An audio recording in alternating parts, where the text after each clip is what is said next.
ایک ہے. آؤ اگر تم کہتے ہو مولوی ایک ہو جائیں گے ہم کام شروع کر دیں گے. سارے مولوی اکٹھے ہیں بے حیائی کے خلاف. گھروں سے بے حیائی کو علامہ صاحب قدم بڑھاؤ, علامہ صاحب قدم بڑھاؤ, ہمارے ساتھ علامہ صاحب قدم بڑھاؤ. اور ان سب متفقات میں سب سے پہلا اتفاق اگر کن شخصیات کے اوپر ہے تو وہ نبی کریم صلی اللہ علیہ وسلم کے صحابہ ہیں. اہل سنت کے تینوں مکاتب فکر کو آج ایک ہونے کی ضرورت ہے.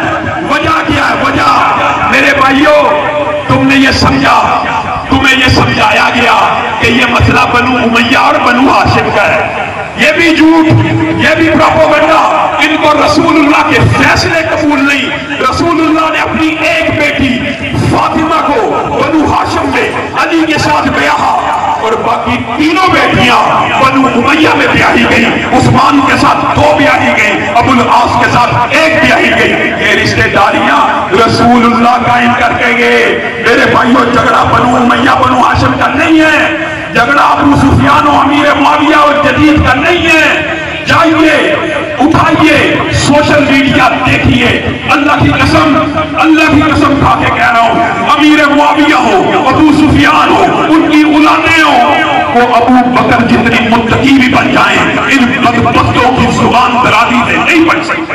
بچے ایک مرزا نجفی باہر سے پڑھ کے آیا, آگے کہتا ہے معاذ اللہ ثم معاذ اللہ, کہنے وقت بھی دل ہے ہمارا جی جو امام اور رہنما آئے گا وہ ابو بکر عمر کو قبر سے نکال لے گا, وہ عثمان کو قبر سے نکال کر درختوں سے ڈال دے گا, درخت ہرے بھرے ہو جائیں گے, انقلاب آ جائے گا.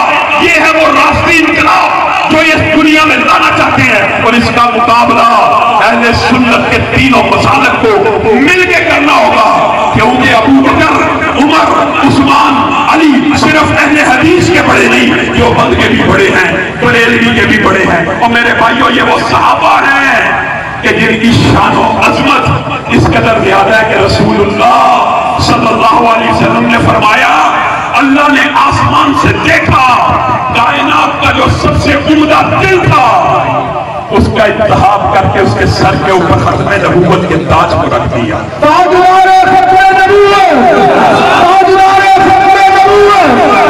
اور اس کے بعد کائنات میں نبیوں کے بعد سب سے افضل جو دل تھے اللہ نے ان کو کٹولا, ان کو کھنگالا, ان کے ایمان کا, ان کے مقام کا جائزہ لیا اور کسی کو میرا صحابی بنا دیا, کس کو سسرالی رشتہ دار بنا دیا, کس کو میرا دائیں کر دیا, کسی کو میرے بائیں کر دیا.